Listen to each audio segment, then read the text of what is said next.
Baik, bismillahirrahmanirrahim. Assalamualaikum warahmatullahi wabarakatuh. Waalaikumsalam warahmatullahi wabarakatuh. Alhamdulillahirabbil alamin, wassalatu wassalamu ala asrofil anbiya'i wal mursalin wa ala alihi washabihi rasulillahi ajmain. Asyhadu an la ilaha illallah wa asyhadu anna Muhammadar Rasulullah la nabiyya ba'da amma ba'du. Yang sama-sama kita hormati Ibu pengampu mata kuliah Sumber Daya Alam dan Lingkungan, Ibu Putri Ayu. Selanjutnya teman-teman yang seperjuangan dengan saya. Baiklah, kami dari kelompok 3 akan mempresentasikan makalah kami tentang sumber daya air, yang mana materi pertama akan dijelaskan oleh Saudari Della Mai Putri. Kepada Saudari Della, saya persilakan. Baiklah, saya Della Mai Putri 321906 akan menjelaskan materi pertama, yaitu daya air. Siklus hidrologi. Hidrologi adalah ilmu yang mempelajari air di bumi dalam segala bentuknya, baik yang berupa cairan, padat, dan gas. Lebih lanjut, hidrologi juga mempelajari karakteristik air tersebut, baik air, bentuk dan siklus air berlangsung di bumi. Siklus hidrologi digambarkan dalam 2 daur. Yang pertama adalah daur pendek, dan yang kedua yaitu siklus panjang. 1.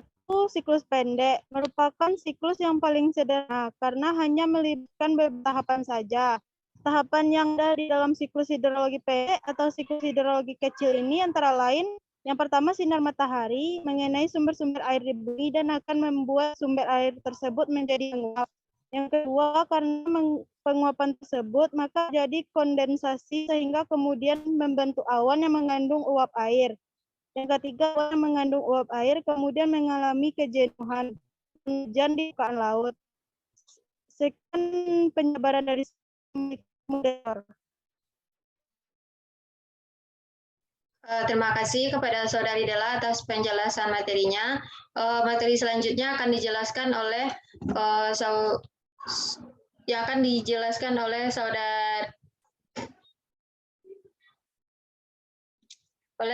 Saudara Muhammad Ihsan. Kepada Muhammad Ihsan, saya persilakan.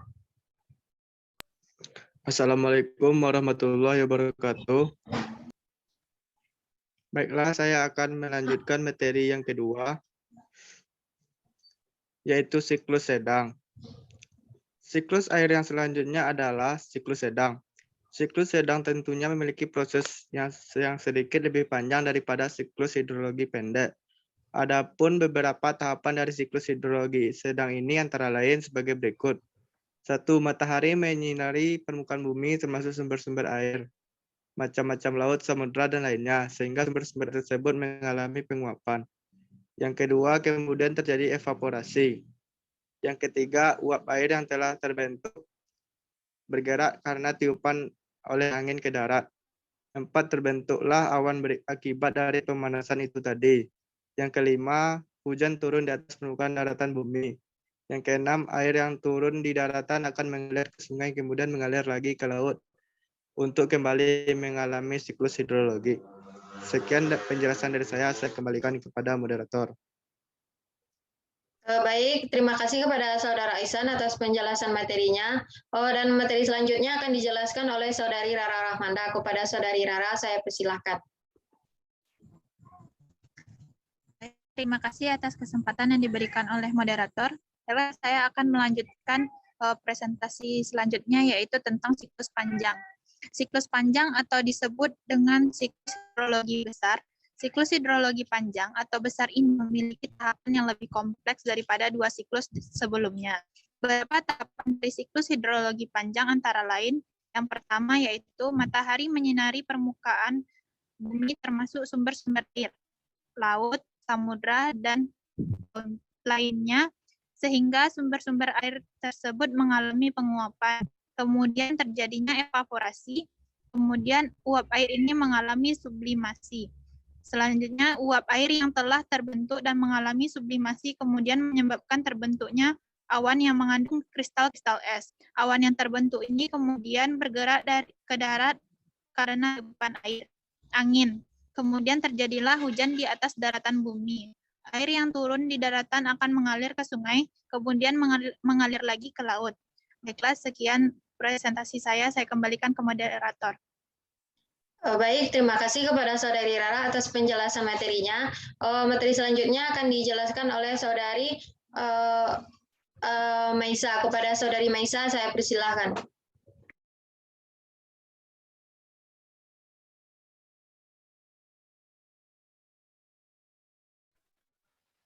Baiklah, saya akan melanjutkan mengenai materi selanjutnya tentang masalah penggunaan sumber daya air. Air adalah salah satu sumber daya alam terpenting setelah tanah. Sumber daya lahan dan sumber daya air adalah entitas yang tidak dapat dipisahkan dan terutama dalam pengembangan sektor pertanian dan pengelolaan lingkungan. Masalah air yaitu terbagi dua. Yang pertama, pencemaran sungai. Seiring dengan pertambahan penduduk dan perkembangan, berdampak negatif pada kondisi sungai di mana pembuangan limbah rumah tangga dan perusahaan juga meningkat. Yang kedua, pendangkalan sungai. Pendangkalan sungai adalah peristiwa yang terjadi karena pengendapan partikel padat yang terbawa oleh arus sungai seperti di tikungan sungai, waduk atau bendungan atau di muara sungai. Partikel-partikel ini bisa dalam bentuk padatan besar seperti sampah, ranting tanaman atau sampah lainnya, tetapi terutama karena partikel tanah karena erosi berlebihan di daerah hulu sungai. Baiklah, sekian penjabaran materi saya kembalikan kepada moderator. Terima kasih kepada Saudari Maisa atas penjelasan materinya. Dan materi selanjutnya akan dijelaskan oleh Saudari Gina Permatasari. Kepada Saudari Gina, saya persilakan. Terima kasih moderator. Baiklah, saya Gina Permatasari akan melanjutkan materi tentang pendistribusian sumber daya air. Pengelolaan serta pendistribusian air bersih di Indonesia dikelola oleh negara. Perusahaan daerah air minum atau PDAM merupakan perusahaan yang diberi wewenang oleh negara dalam mengelola sumber daya air dan pemanfaatannya bisa dikonsumsi oleh masyarakat umum.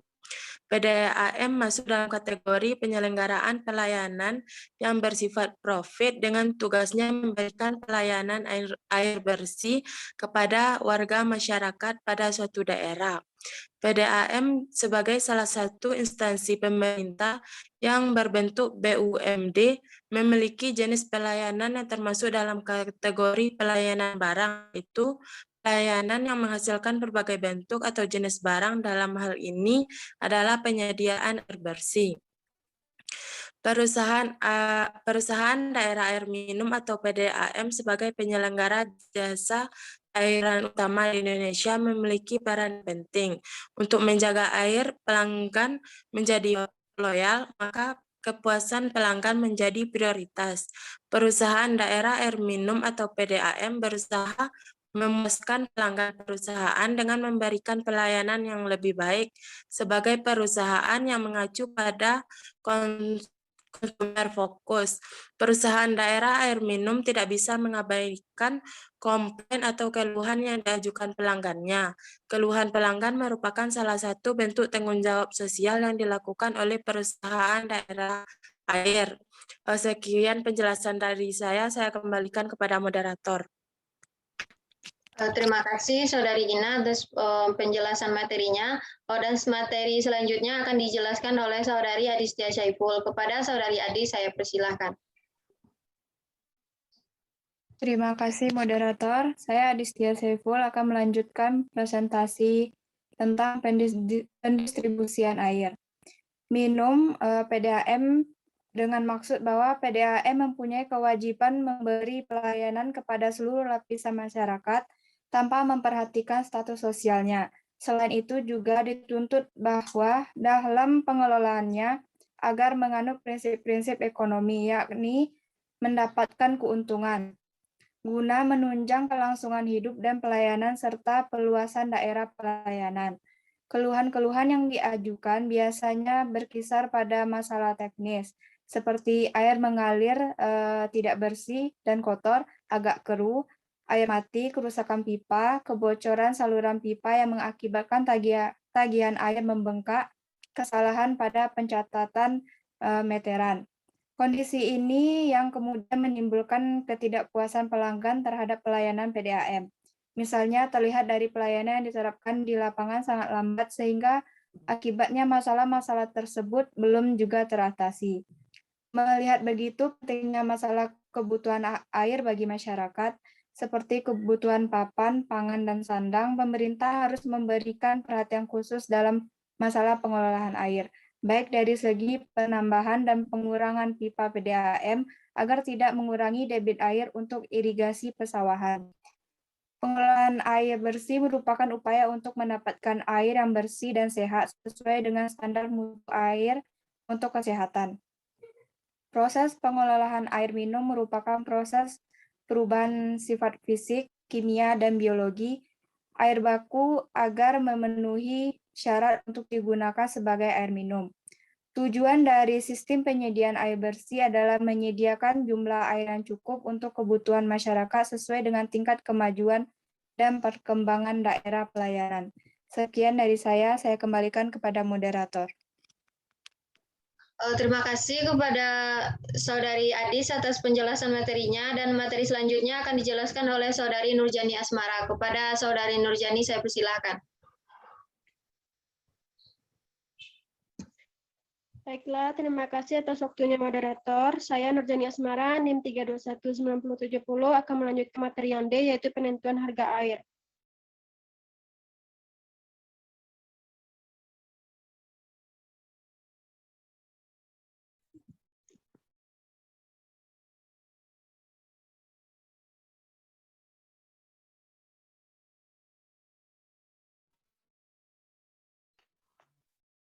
Sekarang ini air mineral di Indonesia masih sangat berprospek seiring dengan beralihnya kebiasaan masyarakat di Indonesia yang semula mengelola air sendiri menjadi beralih dengan mengkonsumsi air mineral dalam kemasan yang dipandang lebih praktis dan sehat.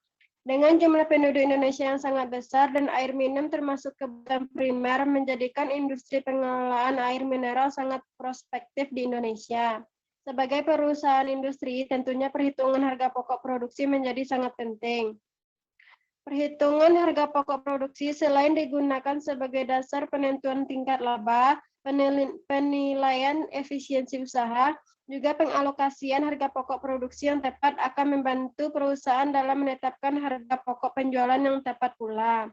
Dalam menentukan harga pokok produksi dan penetapan harga jual air masih belum menghitung secara teliti. Dalam harga jual belum sesuai, perusahaan menetapkan harga jual berdasarkan dengan kepuasan manajemen. Dalam proses produksinya, perusahaan akan mengeluarkan biaya-biaya dari mulai pembuatan menjadi yang siap dijual. Biaya-biaya tersebut dikelompokkan menjadi biaya produksi dan biaya non-produksi. Biaya produksi merupakan biaya yang dikeluarkan dalam proses pengambilan air hingga pengelolaan bahan baku menjadi produksi jadi. Sedangkan biaya non-produksi merupakan biaya yang dikeluarkan untuk kegiatan seperti kegiatan pemasaran dan administrasi umum.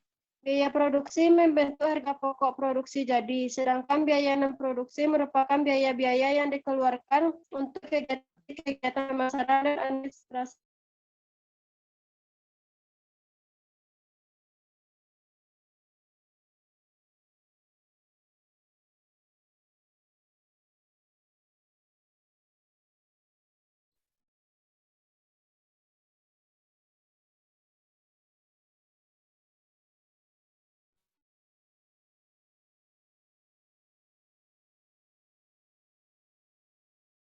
Oleh karena itu, perhitungan harga pokok produksi sangat penting karena mempengaruhi dalam menentukan harga jual produksi yang dihasilkan. Perhitungan harga tidak tepat akan menghasilkan harga jual yang tidak tepat pula.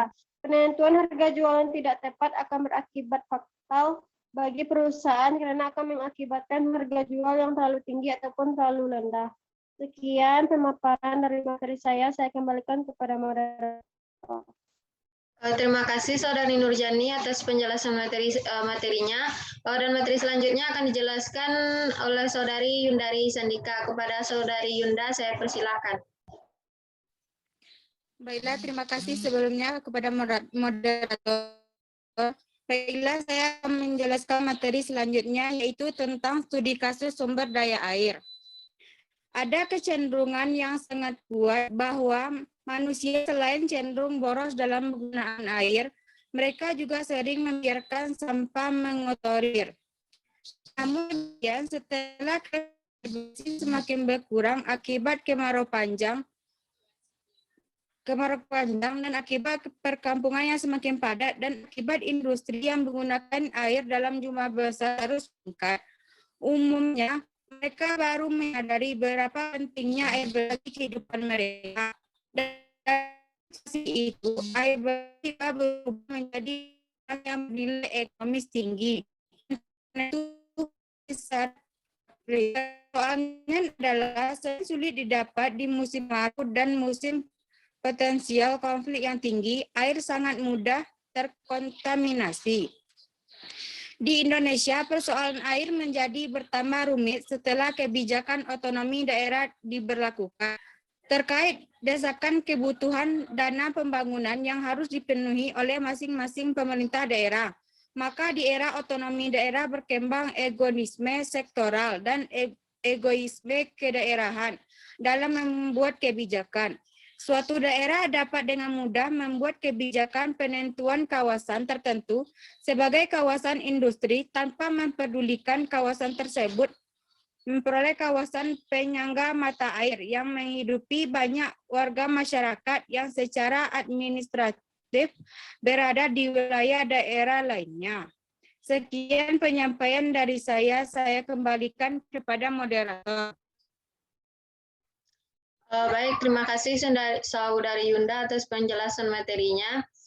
Baiklah, Ibu dan teman-teman sekalian, itulah penjelasan materi dari kelompok 3. Jika ada yang ingin memberikan kritik dan saran ataupun pertanyaan, silakan dikirimkan di WA Group. Saya sebagai moderator, mohon maaf apabila ada kesalahan. Wabillahi taufiq wal hidayah. Assalamualaikum warahmatullahi wabarakatuh. Waalaikumsalam wabarakatuh. Warahmatullahi wabarakatuh.